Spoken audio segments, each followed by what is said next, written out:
বাহিনীর প্রধান যদি শত শত বিঘা জমি চুরি করে, কোন বাহিনী প্রধান যদি 2 দিনের মধ্যে তার ব্যাংক অ্যাকাউন্ট থেকে 100 কোটি টাকা তুলে নিতে পারে, কোন বাহিনী প্রধান যদি রাষ্ট্র সর্বোচ্চ সম্মাননা 4 বারেরও বেশি সততায় পুরস্কার দিয়েছে, এইরকম লুচ্চ চরিত্রহীন চোর যদি সততার পুরস্কার পায়, ওই বাহিনী তাহলে কত বড় ডাকাত চিন্তা করে দেখেন। জোরে বলেন ঠিক কিনা? এগুলি আমরা বললে রাষ্ট্রবিরোধী না? যেই বাহিনীর প্রধান সততার পুরস্কার পায়, তার চরিত্র যদি এত বড় চোর আর ডাকাত হয়, ওই বাহিনীর নিম্ন পদস্থরা তাহলে কত বড় বাপ্পা। এদেরকে যারা পুরস্কার দিয়েছে তারা কত বড় ডাকাত।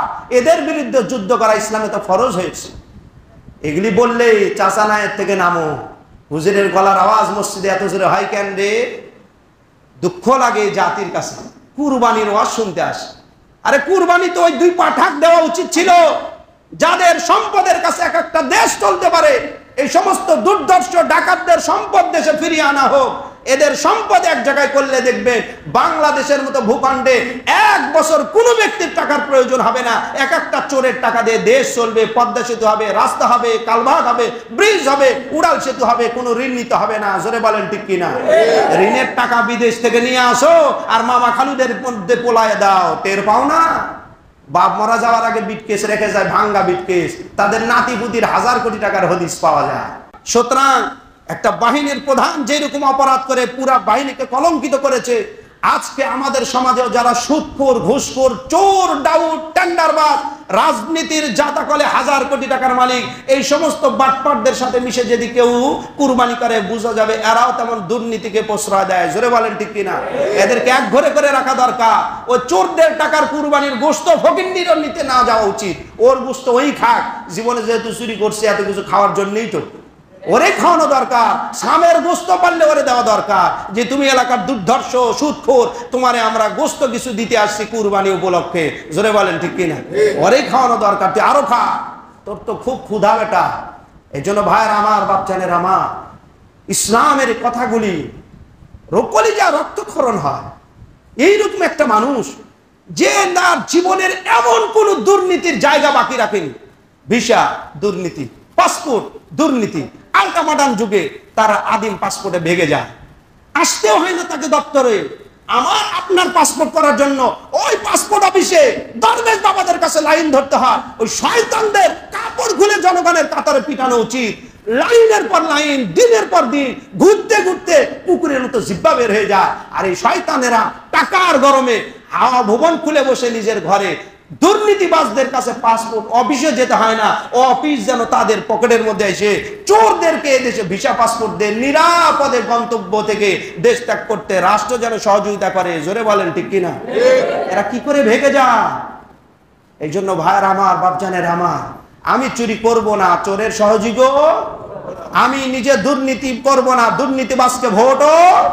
আমি নিজেও সন্ত্রাসী করব না, সন্ত্রাসের সাথে মিলে কুরবানিও দিব না। এটাই ইসলামের শিক্ষা। সরকারের সবচেয়ে উচ্চপদস্থ কর্মকর্তা, পুলিশ বাহিনী প্রধান কোটি কোটি টাকা চুরি করে দেশ থেকে নিরাপদে স্বেচ্ছায় বউ বাল বাচ্চা নিয়ে ভেগে গেল। রাষ্ট্রের কোনো কথা না, ওই বকর বকর মিডিয়া পর্যন্ত শেষ।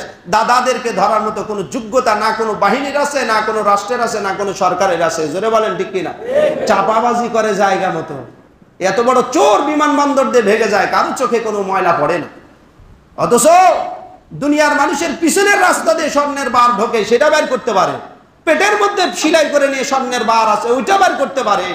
সদিচ্ছা থাকলে, এই জন্য আমার শায়েখ মুর্শিদ নাওয়ারুল্লাহ আমার কথা বলতেন, কোন দেশের পুলিশ যদি এতটুকু সদিচ্ছা করে, 1 থেকে 1 সপ্তাহের মধ্যে ওই এলাকার চোরটা উঠবাটপাড় গুন্ডা সাফ করে ফেলবে। কারণ চোরদের লিস্ট এটা পুলিশের কাছে রয়েছে, প্রত্যেক থানার কাছে তার অধীনস্থ চোরটা উঠবাটপাড়ের লিস্ট রয়েছে।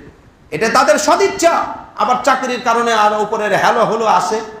ওই যে শাস্ত্রের কথা আছে না, বহু কষ্ট রাত জেগে আসামি ধরে নিয়ে গেছে, উপর লেভেল থেকে ফোন আসে, হ্যালো কে? বলে কারে মিয়া ধরে নিয়ে আসছো? বল্টু মিয়া রে। ভাই মিয়া চিনো তারে? বল্টু মিয়া আমার শ্যালক। ভাই সার অস্ত্র সহ। অস্ত্র শুদ্ধা ছেড়ে দাও। ধরবে কি কারণে? ধরলে তো তার চাকরি নিয়ে নড়বড়ে। এই জন্য ভাইয়ের আমার, বাপজানের আমার, কোন বাহিনীর প্রধান যদি শত শত বিঘা জমি চুরি করে, কোন বাহিনী প্রধান যদি 2 দিনের মধ্যে তার ব্যাংক অ্যাকাউন্ট থেকে 100 কোটি টাকা তুলে নিতে পারে, কোন বাহিনী প্রধান যদি রাষ্ট্র সর্বোচ্চ সম্মাননা 4-12 বেশি সততায় পুরস্কার দিয়েছে, এইরকম লুচ্চ চরিত্রহীন চোর যদি সততার পুরস্কার পায়, ওই বাহিনী তাহলে কত বড় ডাকাত চিন্তা করে দেখেন। জোরে বলেন ঠিক কিনা? এগুলি আমরা বললে রাষ্ট্রবিরোধী না? যেই বাহিনীর প্রধান সততার পুরস্কার পায়, তার চরিত্র যদি এত বড় চোর আর ডাকাত হয়, ওই বাহিনীর নিম্ন পদস্থরা তাহলে কত বড় বাপ্পা। এদেরকে যারা পুরস্কার দিয়েছে তারা কত বড় ডাকাত। এদের বিরুদ্ধে যুদ্ধ করা ইসলামে তো ফরজ হয়েছে। এগুলি বললেই চাচা নায়ের থেকে নামো, হুজুরের গলার আওয়াজ মসজিদে এত জোরে হয় কেন রে? দুঃখ লাগে জাতির কাছে, কুরবানির ওয়াজ শুনতে আসে। আরে কুরবানি তো ওই 2 পাঠাক দেওয়া উচিত ছিল, যাদের সম্পদের কাছে এক একটা দেশ চলতে পারে। এই সমস্ত দুর্ধর্ষ ডাকাতদের সম্পদ দেশে ফিরিয়ে আনা হোক। এদের সম্পদ এক জায়গায় করলে দেখবে বাংলাদেশের মতো ভূখণ্ডে 1 বছর কোনো ব্যক্তির টাকার প্রয়োজন হবে না। এক একটা চোরের টাকা দিয়ে দেশ চলবে, পদ্মা সেতু হবে, রাস্তা হবে, কালভার্ট হবে, ব্রিজ হবে, উড়াল সেতু হবে, কোনো ঋণ নিতে হবে না। জোরে বলেন ঠিক কিনা?